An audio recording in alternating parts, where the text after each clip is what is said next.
Hey, friendo, Steve here. And Larson. And on today's Going In Raw news brief, WWE announces record profits. We have details on the release of Steve Cutler. Has Cesaro signed a new WWE deal? Steve recaps NXT UK, and we preview tonight's Smackdown. But first, will the NXT title be defended at Wrestlemania? Larson, what's in the news? So, now that it seems like takeovers for NXT are no longer tied to WWE's main roster pay-per-views, one would think, hey, is there the potential for the NXT championship to be defended at a main roster pay-per-view? I think the only time we've seen that was Survivor Series a couple years back. Yeah. It could have happened at this year's WrestleMania. WrestleVotes may have some insight. They tweeted out, quote, "Full disclosure, I don't know where discussions stand at this point. However, I do know that several people, including some high-up personnel, had talked about having Finn Balor and the NXT championship on the WrestleMania card this year, especially considering it's 2 nights." So when I saw this, we got those teases for maybe Walter coming over. You got Finn Balor as champion. Finn versus Walter at WrestleMania. Book it. You got to do it. You got to do it. Why aren't they doing that? Do it. That's a great idea. That'd be Do it. Match of do it. That'd be match of the entire freaking pay-per-view.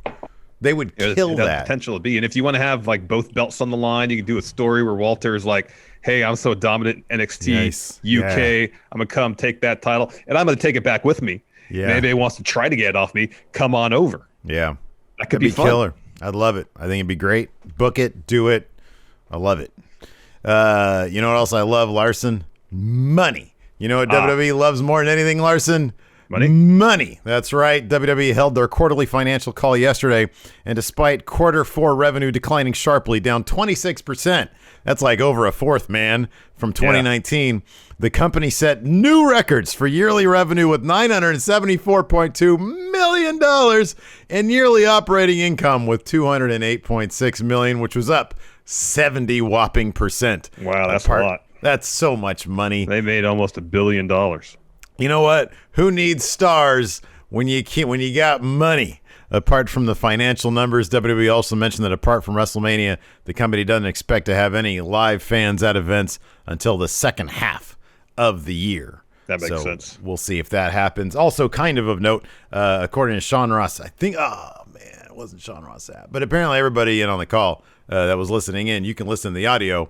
If Twitter is to be believed, this is the first time Vince McMahon has not answered one question. Interesting. Yeah, it was all handled by the other guy that does this stuff now. Nick Khan. I know I read that he spoke a lot. Stephanie spoke. A couple others did, but I heard that Vince said very little. From what I understand, there was just like a cougher in the background. But I don't think Vince said much. Listening on the other line, huh? That was his input. That was actually, he did answer a question, and it was just with a cough. He said, hey, why don't you create a new stars? All right, noted, Vince. Noted. Thank you, Vince. Noted. Also announced yesterday, along with WWE's Q4 and 2020 financials, WWE announced that the company had, quote, come to the terms on the release of Steve Cutler. We wish him all and the best in his future endeavors. Cutler commented on his release on Twitter saying, quote, unfortunately today I was released. It was shocking to say the least, but I am excited about the future and all the possibilities in front of me. Thank you for your continued support.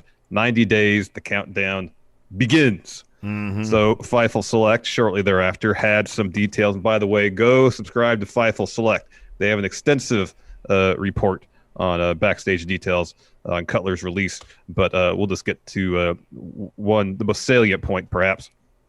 Fightful Select is reporting that, quote, there was heat on Cutler, specifically from Vince McMahon, when Cutler was sidelined from WTV after contracting COVID-19 early January.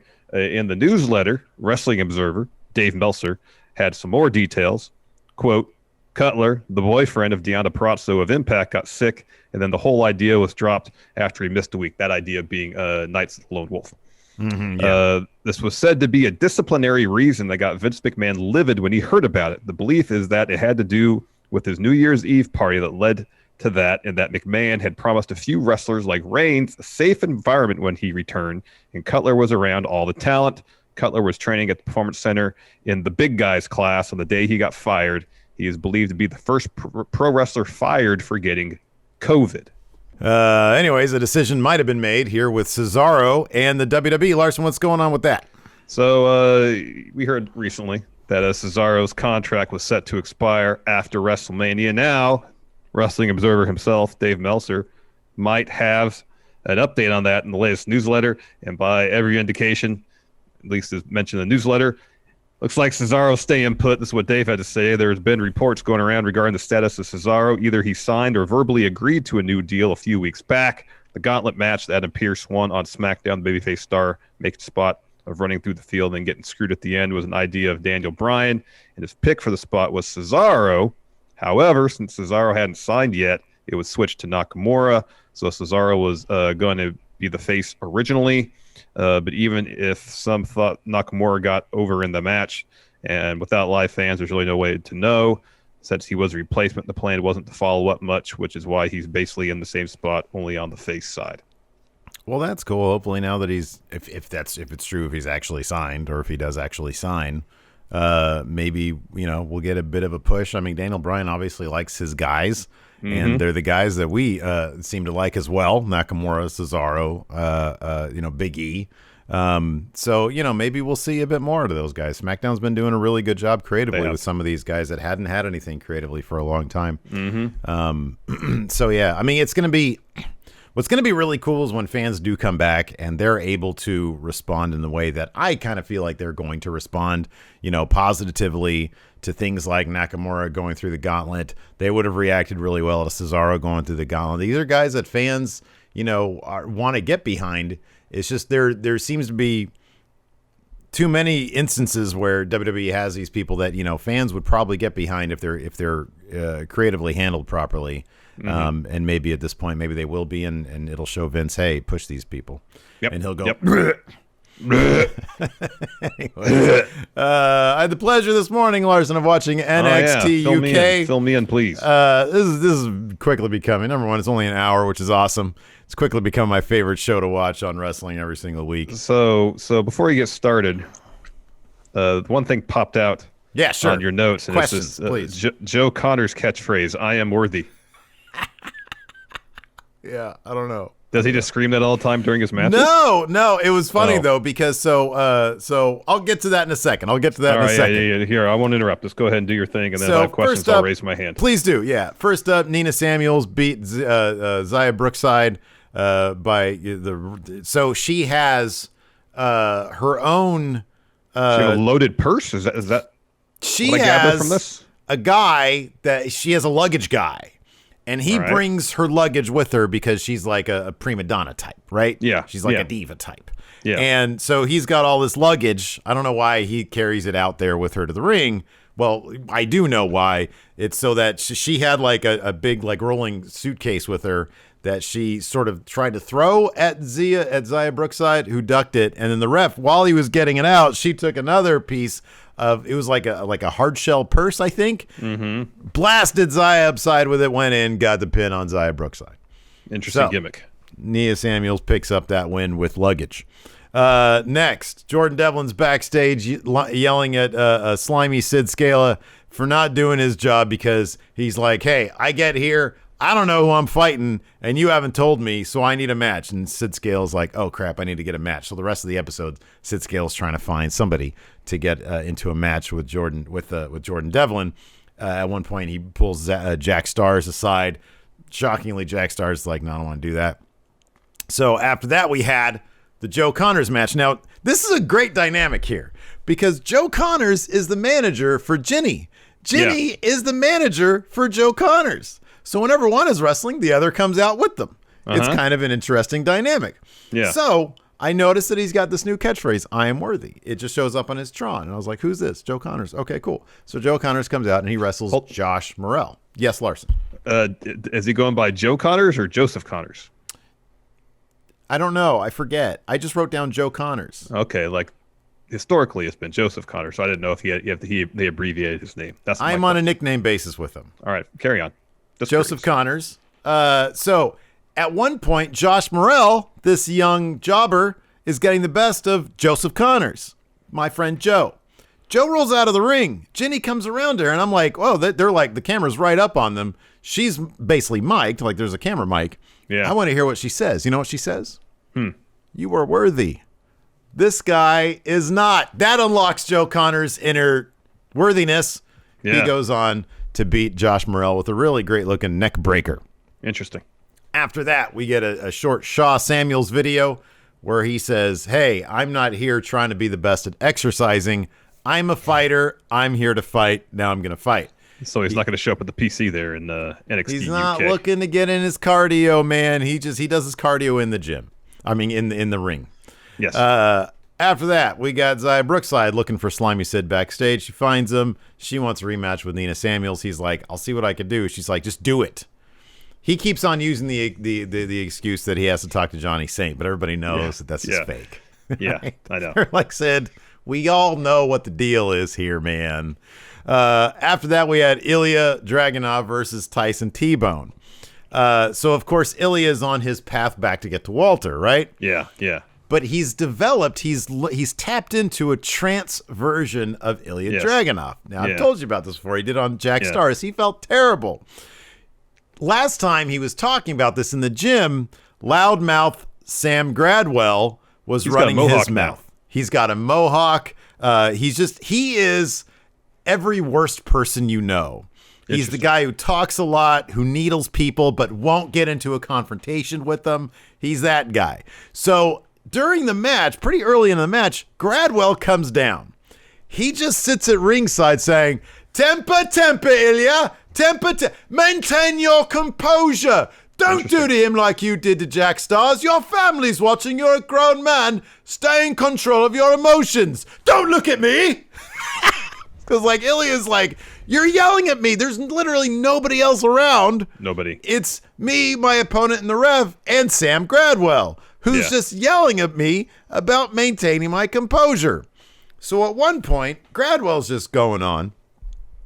Ilya ends up outside of the ring. He's having a hard time with Tyson because Tyson's in really good shape these days. He's taking it to him. And so Ilya ends up on the outside. He's being kind of frustrated. And Sam starts openly taunting him, say, you're embarrassing your family. My 3-year-old throws temper tantrums like you do. Wow. And as Ilya is distracted by Gradwell, Tyson rolls out of the ring, chops him on the back. That sends Ilya into trance mode. That triggered the switch. So Ilya just completely no-sells everything Tyson throws at him. For a good 5 minutes, he's just absolutely mauling this poor guy. He ends up with a TKO on Tyson with elbows to the head. He has sort of his arms locked back, and he's giving the elbows to the head. Once that happens, Gradwell's laughing, and he starts berating him, saying, you need to be in control. Do you need a cuddle? Do you need a cuddle, Ilya? So Ilya attacks him, but Gradwell runs away, and he's still jawing at him, as the refs are holding back. He's just the worst person. He's going to get annihilated by this Ilya guy. What I hope happens is Gradwell has his match with Ilya, and before the match even starts, he starts slapping himself to trigger trance Ilya. So the entire match is just him elbowing Sam Gradwell. Oh, it'd be great. It'd be like 20 minutes just of this the entire time. Oh, my goodness. After that, we had a video of various NXT UK superstars reacting to the news that Meiko Satomura is showing up. She was confirmed to be making her debut next week later on. Cool. After that, we had Joseph Coffey, my friend Joe Coffey, versus Danny Jones, who looks like basically like a slightly shorter version of Alex C. He is a tall dude. Looks really young. He looks like he's maybe 17 years old. Joe Coffey beats him. It's a good match, though. Like the kid puts up a lot. He puts up some fight. Afterwards, Coffey drops a promo on Rampage, who last week had challenged him to a match just sort of casually in the hallway. He says, look, Rampage, if you want to make a name for yourself here, you need to hit someone so hard that they don't want to get up. Rampage comes out, says, all you got to do is ask anytime, anywhere. So that'll probably happen at some point in the near future. Yeah. After that, we get a really cool video package for the tag title, Pretty Deadly versus Gallus. After that, we get a video package that hypes up The Hunt versus, what are they called? South Wales Subculture, something like that. Yeah. So there's a really good hype sort of showing their recent history. Of course, Eddie Dennis is the manager for The Hunt, and he's basically managing them just so he can get back at Mark Andrews and Jack Morgan Webster.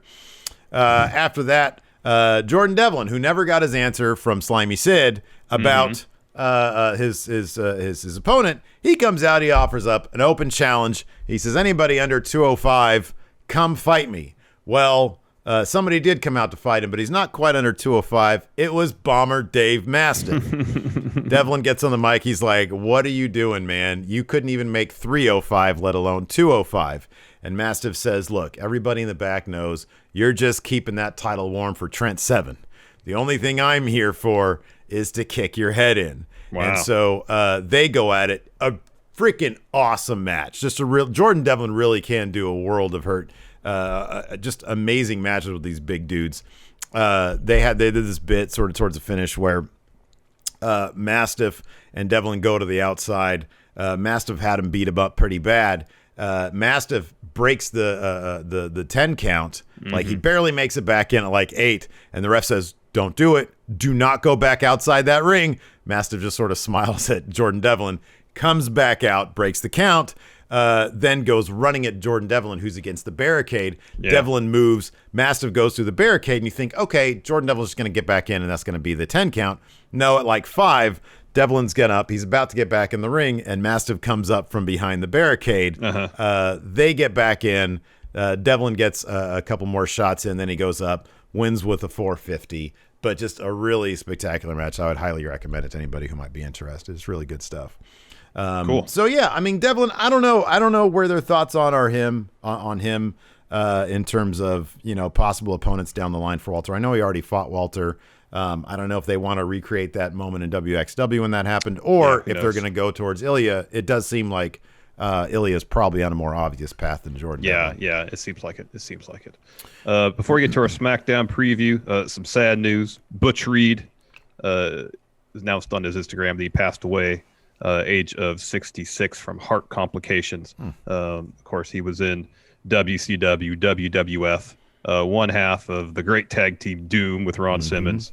So sending our condolences to his family. Yep. We've got a SmackDown tonight. And, of course, on this day, you think you know him, Edge will be showing up on SmackDown. The only question is Roman Reigns going to piss him off enough tonight to get him to challenge for WrestleMania title match tonight?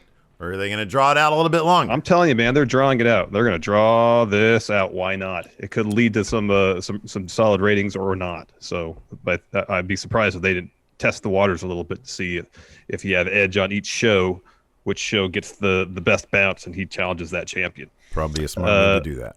Also, Big E versus Apollo Crews versus Sami Zayn, the triple threat Intercontinental Championship bout. Oh wow, that'll be good. That will be good. Really good, yeah. Also, oh gosh, come on, SmackDown, you're killing my soul, man. You're the jam that I promote every week as my favorite show. The third week in a row. King Corbin will once again battle Dominic Mysterio. Why? Corbin's already beat him twice. He's beat him twice, 2 times. What's the point in this? I don't understand. This has got to be it. This is the third strike. They should make this a career versus career match. There you go. Loser leaves WWE. Loser goes to NXT match. Loser, I don't want any of these guys in NXT. I want loser goes to Impact. There you go. I watch Impact. What's something I don't watch? Ring of Honor. CMLL. I don't watch CMLL. Yeah, Ring of Honor. They could use somebody. They could use something over there. Anyways, that's it for now. Thanks, everybody, for tuning in. We'll be live for our recap. We're going to play some GTA today on Friendo Club TV. So if you're interested in that, throw us a sub on Twitch. Subscribe to us on the Patreon, patreon.com/Stephen Larson, or become a YouTube channel member right here at youtube.com/Stephen Larson. Thanks, everybody, for tuning in. We appreciate it. Until next time, we'll talk to you later. Bye. Help support Going In Raw today by becoming a Friendo Club TV member. You'll get access to new bonus episodes every week, including Friendo Club Arcade, Live Power Rank, Vintage 10 for the Wins, and Ask Stephen Larson. Get access to Friendo Club TV today by becoming a $5 and up patron at patreon.com/Stephen Larson, by throwing us a sub at twitch.tv/Stephen Larson, or by clicking join at youtube.com/Stephen Larson.